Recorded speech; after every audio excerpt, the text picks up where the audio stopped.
मैं लम्स में होने वाले वाक़े की पुरजोर मजम्मत करता हूँ और लम्स के स्टूडेंट्स से लाताल्लुकी का इजहार करता हूँ और लम्स यूनिवर्सिटी छोड़ने का ऐलान करता हूँ।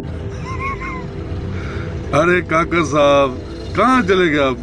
उन्होंने तो आपको पटक पटक के फेंका है। काकर साहब, आप जाते कहीं गली बाजारों में जहाँ लोग आपको दुखड़े सुनाते, ना कि ऐसी खरी खरी सुनाते।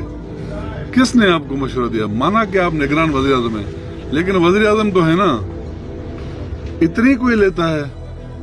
नेक्स्ट टाइम आपका जो निगरान वज़ीर आज़म हो ना, उसे कहना कि मुझे यूनिवर्सिटी मत लेके जाओ, कहीं स्कूल मत लेके जाओ। मेरा 9 मई से तो कोई ताल्लुक नहीं है। मुझे ऐसी जगहों पे क्यों लेके जा रहे हो? स्कूल यूनिवर्सिटी में मैं 9 मई में तो नहीं था। मेरा क्या कसूर है? हार जोड़ लेना उनको, वरना ऐसे भी बुरी होगी।